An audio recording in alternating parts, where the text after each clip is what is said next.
All right. Welcome back, everyone, for another deep dive. This time, we're taking a swing at the world of cricket. Sounds good to me. Yeah. Specifically, we'll be exploring the career of Rohit Sharma, the Hitman. We've got some excerpts here from Rohit Sharma, the Hitman of Indian cricket. Ah, yes. And Yes. let me tell you, this guy's story, it's incredible.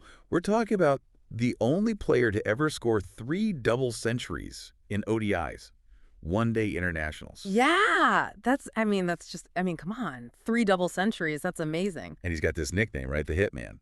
So clearly we're dealing with someone who knows how to handle a bat. But before we get into all that, I think it would be good to set the stage a bit. Right. For our listeners who might not be as familiar with cricket, could you give us a quick rundown of just how big this sport is, especially in India? Oh, absolutely. Cricket in India, well, it's not just a sport, it's a religion. I mean, people are just crazy about it. You've got kids playing in the streets, massive stadiums packed with fans, and the energy is just electric. Players like Rohit Sharma, they're practically gods. Wow. So Rohit Sharma, starting out in those streets of Mumbai, as the source tells us, actually began as a bowler. Mm-hmm. How on earth did he make the jump to batting? It's pretty fascinating, actually, yeah. So he was showing some real promise as a bowler, but his coaches, they saw something special in his batting, his technique, the way he connected with the ball. They knew he was destined for greatness as a batsman. Okay, so then how did this Hitman nickname come about? Well, it's all about those sixes, right? You hit that ball out of the park, over the boundary, and the craft goes wild.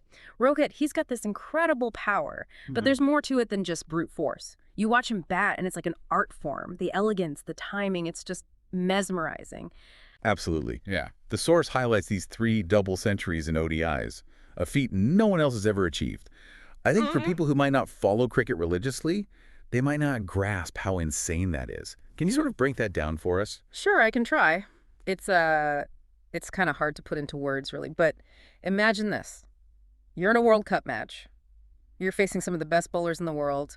The pressure is immense, and Rohit Sharma he takes over. Starts slowly, carefully, but then the boundaries start flowing, the runs pile up. He reaches his century, then keeps going, 150, and still going. The crowd is going absolutely crazy because they know they're witnessing something truly special. So scoring 200 runs in a single ODI match, let alone 3 times, Yeah. that just boggles the mind. Yeah.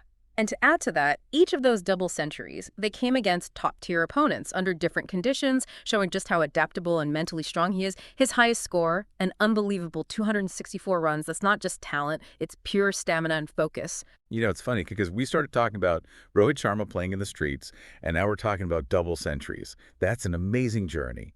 And then on top of that, we've got his captaincy. The source tells us he led the Mumbai Indians to 5 IPL titles. Yeah. 5. So for those of us who might not be familiar with the IPL, can you explain what it is and why winning it 5 times is such a big deal? Oh, the IPL, it's massive. Yep. Think of it like the Super Bowl, but for cricket. You've got the best players from all over the world. The stadiums are packed. The competition is fierce. To win it once is an incredible achievement, but 5 times. That's legendary. So what's Rohit Sharma like as a captain?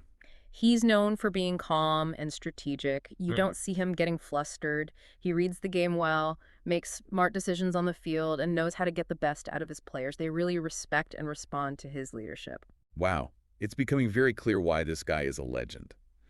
And of course, we can't forget T20 cricket. The source says he holds the record for most centuries in T20 internationals. How does his approach in this format differ from ODIs?